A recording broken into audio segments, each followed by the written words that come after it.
सोलनपुर गांव में एक अनिल चौरसिया नाम का व्यक्ति रहता था। अनिल बहुत ही चतुर और समझदार था। अनिल अपनी सूझबूझ से अपना व्यापार किया करता था। अनिल के 3 बेटे थे जिनका नाम ओम, जय और जगदीश था। बढ़ती उम्र के साथ अनिल बूढ़ा हो रहा था और यहाँ उसके तीनों बेटे जवान हो रहे थे, मगर तीनों बेटों की आपस में बिल्कुल नहीं बनती थी। तीनों हमेशा लड़ते और झगड़ते रहते थे। अनिल तीनों को देखकर बहुत परेशान रहता था। वो अक्सर यही सोचा करता था कि मेरे जाने के बाद ये तीनों एक साथ एक छत के नीचे कैसे रहेंगे। इन तीनों ने तो कभी काम पर ध्यान भी नहीं दिया। मैंने इतनी मेहनत से कारोबार बढ़ाया है, पर ये तीनों तो आपस में ही लड़ते रहते हैं। मेरा कारोबार क्या ही संभालेंगे। अनिल सोचता रहता था कि तीनों बेटों को मैं कैसे एक करूं, और अगर ये तीनों एक नहीं हो पाएंगे तो अपना कारोबार किसे सौंपूं। अगर इन तीनों में से किसी एक को दे दिया तो बाकी 2 के साथ नाइंसाफी होगी। इसी कश्मकश में वक्त बीतता जाता है और तीनों बेटों में कोई सुधार नहीं आता। तीनों अपनी मौज मस्ती में रहते और बिना किसी की परवाह किए खुश रहते। कुछ दिनों के बाद अचानक अनिल चौरसिया की तबीयत खराब हो जाती है और वो अपने तीनों बेटों को अपने पास बुलाता है और बोलता है कि मेरे 3 बेटे हैं, मगर आज तक तुम में से किसी ने भी मेरी काम में मदद नहीं की। मैं अकेला ही सब करता रहा। मगर मेरे बच्चों, अब मैं बूढ़ा हो चुका हूँ। अब मेरी हड्डियों में इतनी जान नहीं कि मैं ज्यादा मेहनत कर सकूँ। पहला बेटा ओम बोलता है कि अरे पिताजी, कुछ नहीं हुआ अभी आपको। आप एक दिन ठीक हो जाओगे। बस पापा का बताया योग करते रहा करो। दूसरा बेटा बोलता है कि पिताजी आप सुबह शाम पैदल चला करो, बिल्कुल ठीक हो जाओगे। तभी तीसरा बेटा बोलता है पिताजी आप बस दवा समय पर ले लो, एकदम तंदुरुस्त हो जाओगे। तीनों बेटे बोलते हुए वहाँ से निकल जाते हैं और तभी अनिल बोलता है कि मैं क्या करूँ इन तीनों का, कुछ ना कुछ तो मुझे करना ही पड़ेगा। कुछ दिन बीत जाते हैं। अनिल अपने तीनों बेटों को बोलता है कि मेरे बच्चों, अब वो वक्त आ गया है जिसमें मुझे मेरी गद्दी संभालने वाला चाहिए। मगर मैं ये नहीं चाहता किसी एक को देखकर मैं बाकी 2 के साथ नाइंसाफी करूं। इसलिए मैं तुम तीनों को एक एक मौका दूंगा जिसमें तुम्हें साबित करना होगा कि तुम इस गद्दी के लायक हो या नहीं। तुम्हारी सोच और समझदारी ही तुम्हें ये हकदारी देगी। तो जो भी करना है बहुत सोच समझ के करना। तीनों के मन में लालच आ जाता है और तीनों सोचते हैं कि मैं ही इस धन संपत्ति का मालिक बनूं। तीनों बेटे अनिल के कमरे से बाहर आ जाते हैं और सोचने लगते हैं कि आखिर पिताजी कौन सा सवाल पूछेंगे। पहला बेटा ओम बोलता है कि पिताजी क्या सवाल पूछेंगे, ये दोनों तो वैसे ही बेवकूफ़ हैं, पर मैं तो समझदार हूँ। एक काम करता हूँ, जाके चाणक्य की रणनीति पढ़ लेता हूँ ताकि पिताजी कोई भी सवाल पूछें तो मैं ही उसका जवाब दे पाऊँ। चलो चुपचाप निकल जाता हूँ अब यहाँ से। तभी दूसरा बेटा बोलता है कि पिताजी क्या ही सवाल करेंगे, वो तो ये देखेंगे कि कौन मेहनती है। मैं एक काम करता हूँ, सरपंच के यहाँ काम पे लग जाता हूँ। सरपंच जी गांव के सबसे समझदार आदमी हैं। सरपंच जी से कुछ सीखने को ही मिलेगा। क्या पता पिताजी मेरी मेहनत देखकर मुझसे खुश हो जाएं और सारी जायदाद मुझे सौंप दें। दोनों के तो होश ही उड़ जाएंगे। तभी जय गांव के सरपंच के पास जाता है और बोलता है कि सरपंच जी मुझे काम पर रख लो।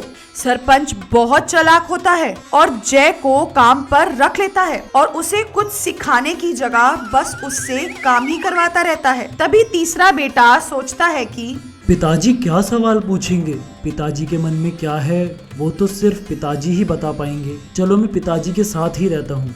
जगदीश वापस अपने पिताजी के पास आ जाता है और बोलता है कि पिताजी मैं आपके साथ रहकर आपकी सेवा करना चाहता हूँ ताकि मैं आपके साथ रह सकूं और कुछ सीख सकूं।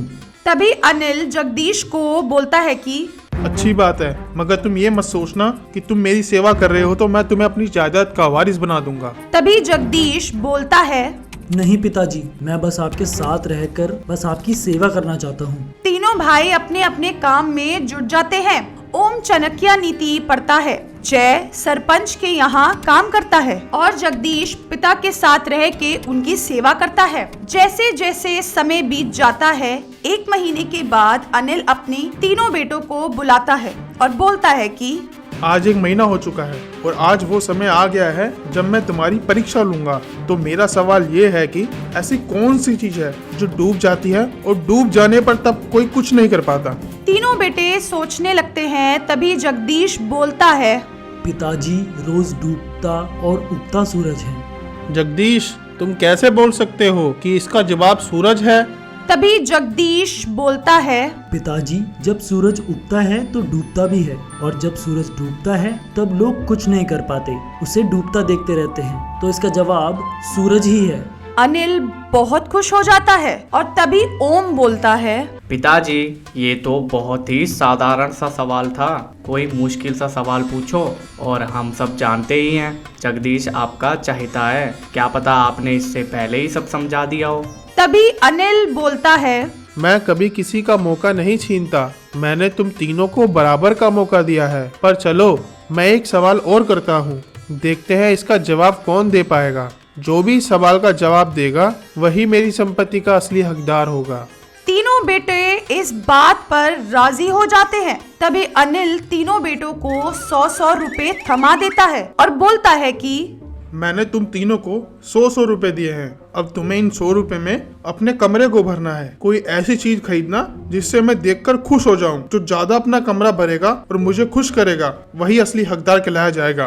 तभी ओम बोलता है, ठीक है पिताजी, मगर इस बार सबसे पहले आप मेरे कमरे से शुरुआत करेंगे, क्योंकि इस बार मैं ही हकदार होऊंगा। तीनों बेटे ये सोच में पड़ जाते हैं कि इस 100 रुपए में क्या लिया जाए जिससे पिताजी खुश भी हो जाए और कमरा भी भर जाए। तभी ओम बोलता है, मैं जाके बाजार से 100 रुपए की लकड़ियां ले आता हूँ, जितने में कमरा भर जाएगा। और फिर भी खाली रहा तो जंगल से कुछ और लकड़ियां तोड़ लाऊंगा। देख लेना, पिताजी खुश हो जाएंगे। तभी दूसरा बेटा जय बोलता है, मैं क्या लाऊं इस एक नोट से? एक काम करता हूँ, बाजार जाके अनाज ले आता हूँ। 100 रुपए में बहुत अनाज आ जाएगा और शायद कमरा भी भर जाएगा। इस बार तो मैं ही जीतूंगा। मैं क्या लाऊं जिससे पिताजी भी खुश हो जाए और कमरा भी भर जाए? मैं एक काम करता हूँ, बाजार जाता हूँ और वहीं से कुछ देखता हूँ। तीनों बेटे बाजार जाके अपनी अपनी चीजें बाजार से लेकर आते हैं और कुछ ही देर बाद अनिल अपने बेटों के कमरे में जाता है। सबसे पहले वो ओम के कमरे में जाता है। ये क्या, तुम लकड़ियां लाए हो? लेकिन इससे तो ना कमरा भरा और ना ही मैं खुश हुआ। अरे पिताजी, चलो अब दूसरे बेटे के कमरे में चलते हैं। ये क्या, तुमने तो अनाज से अपना कमरा भर लिया है, पर यह अनाज तो खराब है। इस खराब अनाज से मुझे खुश करना चाहते थे। तभी जगदीश बोलता है, पिताजी, मुझे बस 2 मिनट दे, मैं अभी आया। ऐसा कहकर जगदीश अपने कमरे में जाता है और 2 मिनट के बाद अनिल और बाकी दोनों बेटे जगदीश के कमरे में जाते हैं और वहाँ देखते हैं और बोलते हैं कि अरे ओम भैया, ये तो कुछ भी नहीं है। हा हा हा, ये तो बिल्कुल खाली है। कम से कम हमारे अपने कमरे तो भरे थे। तभी ओम बोलता है, सही बोल रहे हो जय, यहाँ तो कुछ भी नहीं है। अब पिताजी गुस्सा हो जाएंगे और क्या पता इससे जायदाद से नहीं बल्कि घर से भी निकाल दें। हा हा हा। तभी अनिल जगदीश से पूछता है, ये क्या जगदीश, इस कमरे में तो कुछ भी नहीं है। ये खाली कमरे से मैं खुश कैसे होऊंगा? मैंने तुम्हें 100 रुपए दिए थे, क्या किया तुमने उसका? तभी जगदीश बोलता है, पिताजी, शायद आप देख नहीं पा रहे हैं, मैंने ये कमरा इन अगरबत्तियों की महक से भर दिया है और ये जोत की रोशनी से मैंने ये कमरा जगमगा दिया है। पिताजी, मैंने आपसे ही सीखा है कि हमारी हर काम की पहले सीढ़ी भगवान की अर्चना से ही होती है, इसलिए मैंने इस कमरे को भगवान के आशीर्वाद से भर दिया है। ये सुनने के बाद अनिल बहुत ही प्रसन्न हो जाता है और अनिल ये फैसला कर लेता है कि जगदीश ही असली हकदार है उसकी जायदाद का। पर अपनी समझदारी से अपने भाइयों में भी जायदाद बराबर बांट लेता है। तभी से तीनों भाई में एकता हो जाती है और वो हंसी खुशी सारा काम करते हैं और अपने व्यापार को ऊंचाइयों पर पहुंचा देते हैं।